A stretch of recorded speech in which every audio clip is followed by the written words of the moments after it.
안녕하십니까? 인생의 복잡한 문제들을 말씀으로 단칼에 해결해주는 김종근 목사의 쾌도 남마입니다.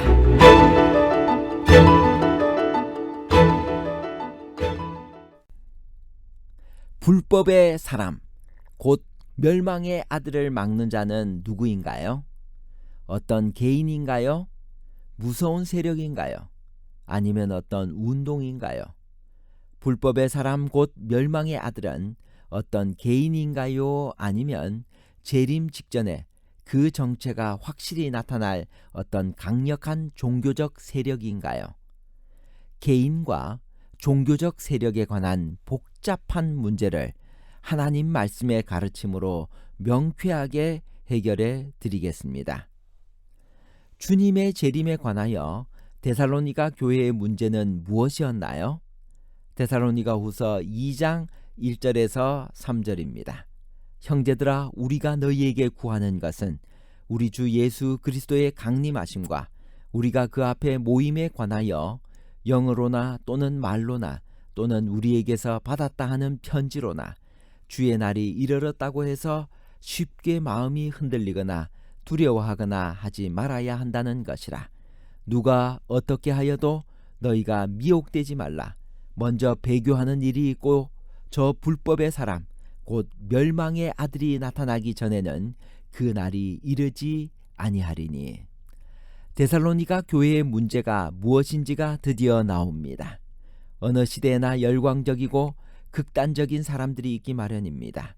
데살로니가 교회에서도 일부 신자들이 성령을 받았다느니 바울이나 디모데에게서 직접 편지를 받았느니 하면서 재림에 대한 그릇된 생각들을 유포시켰습니다. 그들은 주의 날이 이르렀다고 가르쳐 사람들로 하여금 두려워하고 혼란에 빠지게 만들었습니다. 바울은 주의 강림하심 전에 반드시 어떤 사건이 먼저 있을 것이라고 강조하나요? 데살로니가 후서 2장 3절, 누가 어떻게 하여도 너희가 미혹되지 말라. 먼저 배교하는 일이 있고 저 불법의 사람 곧 멸망의 아들이 나타나기 전에는 그날이 이르지 아니하리니. 바울이 배교의 형태를 명확하게 밝히지는 않았지만 다음과 같은 사실만은 확실합니다. 첫째, 배교는 전 세계의 모든 분야에 영향을 끼치는 하나님에 대한 적대 세력입니다. 둘째, 배도하는 일은 바울이 편지를 쓸 당시에도 활동하고 있기는 하였으나 본격적인 활동은 마지막 때에 속합니다. 셋째, 세계적인 배교가 재림 직전에 있을 뿐 아니라 그것이 그리스도의 강림이 가까움을 알려주는 징조가 됩니다. 배도하는 일에 관한 예언은 바울의 시대에 부분적으로 성취되었고 중세의 암흑 시대에는 그보다 훨씬 더 성취되었습니다. 그러나 그 예언의 전 세계적인 완전한 성취는 그리스도께서 오시기 직전 시대에 일어날 것입니다. 먼저 배교하는 일이 있고 불법의 사람, 곧 멸망의 아들이 나타나기 전에는 그날이 이르지 않겠다고 했습니다. 그렇다면 데살로니가 후서 2장 3절에 나오는 불법의 사람의 정체는 무엇인가요? 불법의 사람이 나타나는 때는 재림 직전입니다. 불법의 사람과 멸망의 아들은 동일 인물이나 세력이라고 보아야 될 것입니다. 그렇다면 불법의 사람은 누구인가요? 바울은 그 정체에 대해 설명하기를 그는 대적하는 자라 범사에 일컫는 하나님이나 숭배함을 받는 자 위에 뛰어나 자존하여 하나님 성전에 앉아 자기를 보여 하나님이라 한다고 했습니다. 그러므로 그것이 한 개인을 의미하지 않고 어떤 특정한 적 그리스도의 세력을 의미한다고 보는 것이 타당합니다. 재림 직전에 그 정체가 구체화될 불법의 아들은 다니엘의 기록과 일맥상통하는 바가 있기 때문에 다니엘서에 나오는 작은 뿔의 정체와 같은 성격의 존재일 것이라고 봅니다. 성전에 앉아 자기를 하나님이라 한다고 했기 때문에 보통의 정치 세력이나 나라는 아니고 강력한 권력을 동원할 수 있는 어떤 종교적 세력이라고 보아야 합니다. 이 세력은 지금도 존재하지만 막는 자에 의하여 그 활동을 억제당하고 있다가 마지막 순간에 현저한 정치적, 종교적 힘을 발휘하여 성도들을 회방하고 하나님의 뜻에 대적할 것입니다. 다니엘서는 다니엘 7장 25절에 작은 뿔로 이야기했고, 그 작은 뿔의 정체는 로마 교황권입니다. 그것이 마지막 시대에 일어날 불법의 사람, 곧 멸망의 아들인 것입니다. 이곳에 나타난 불법의 사람과 다니엘서의 작은 뿔과 그 성격은 동일한가요? 두 세력이 같은 존재인가요? 데살로니가 후서 2장 4절 8절입니다. 그는 대적하는 자라, 신이라고 불리는 모든 것과 숭배함을 받는 것에 대항하여 그 위에 자기를 높이고 하나님의 성전에 앉아 자기를 하나님이라고 내세우느니라. 8절, 그때 불법한 자가 나타나리니 주 예수께서 그 입의 기운으로 그를 죽이시고 강림하여 나타나심으로 패하시리라.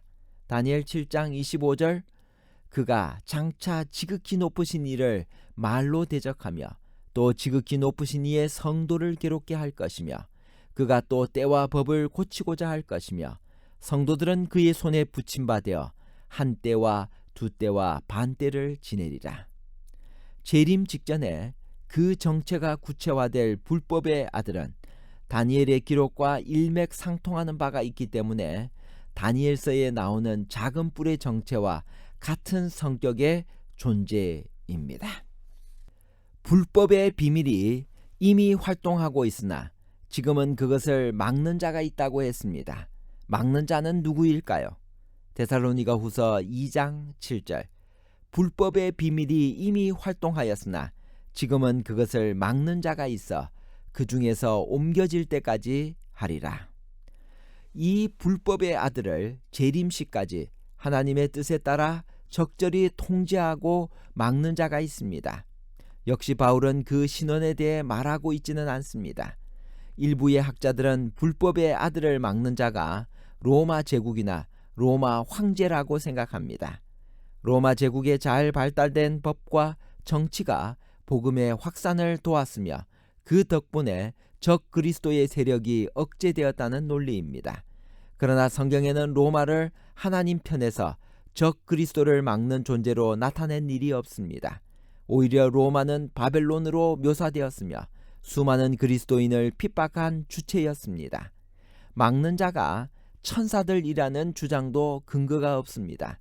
그렇다면 불법의 아들을 막는 자란 다름 아닌 하나님 혹은 복음이라고 보는 것이 제일 정확한 해석이 될 것입니다. 하나님과 복음이 널리 전파되어 불법의 아들이 정체를 드러내는 것을 억제하고 있으며 더구나 복음이 땅끝까지 전파되어야 끝이 올 것이기 때문입니다. 불법한 자가 확실하게 자기 정체를 드러낼 때가 올 것인데 주 예수께서 그 입의 기운으로 그를 죽이시고 패하실 것이라고 했습니다. 언제 그런 일이 있을 것인가요?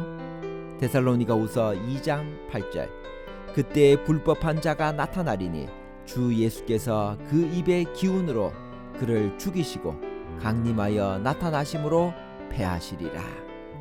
불법의 사람, 곧 작은 뿔의 세력은 지금은 그 정체를 숨기고 있지만 마지막 때 그 거대한 정체를 드러낼 것입니다. 종교의 힘과 세속적 권력을 아울러 행사할 수 있는 그 세력은 하나님의 참된 진리와 마지막 남은 성도들을 향하여 무서운 핍박을 가할 것이나 그때 주 예수께서 강림하시고 그 세력은 멸망할 것입니다.